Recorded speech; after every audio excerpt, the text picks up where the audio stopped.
Sziasztok! Nem terveztem erről semmilyen videót, se semmilyen tartalmat csinálni, de végül úgy döntöttem, hogy mégiscsak megosztanám veletek, hogy az elmúlt pár napban mi történt. Az a helyzet, hogy nálunk a családi telken, tudjátok, van a panzió, meg a műhely, meg stb. Hát a műhely és a családi autónk teljesen leégett, és emellett apum megsérült és kórházba került. Amikor már hozzám is eljutott az információ, hogy mi történik, hát már amire kiértem a helyszínre, minden lángokba volt, tűzoltók voltak, önkéntesek, meg mindenki. Egyszerűen kb. 8-9 órán át küzdöttek a tűzoltók ezzel a katasztrófával, és amellett így az emberek is, meg mi is, amit tudtunk, azt segítettünk.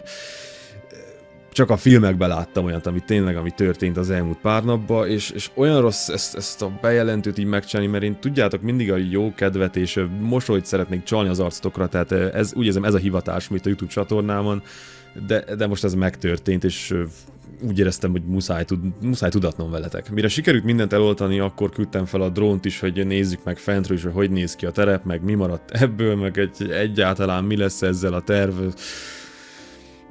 Kicsit ilyen kilátástalan, mert óriási károk keletkeztek, anyagilag is, meg így ugye emberek maradtak munkahely nélkül, és így most pontosakat nem akarok mondani, és hülyeséget sem szeretnék mondani.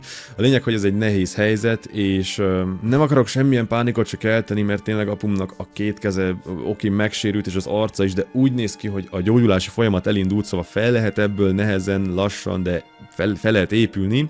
A leírásba tettem egy Facebook bejegyzést, amit apukám osztott meg így röviden a történtekről, és igazából oda behelyezte hát nem tudom, hogy a cégé vagy a magánszemély IBAN számját, tehát a bank fiókját, hogyha esetleg tényleg valaki úgy érzi, hogy szeretné támogatni a családomat, és ezt a helyzetet, ezt a felépülést, akkor tényleg nagyon, de nagyon szépen megköszönjük és hálásak lennénk, csak mondom, olyan furcsa ezt így kimondani, mert én tőletek nem szeretek, és soha nem is szerettem, nem is akarok kérni semmit, inkább én akarok nektek átadni dolgokat, adni, tehát jó kedvet, stb.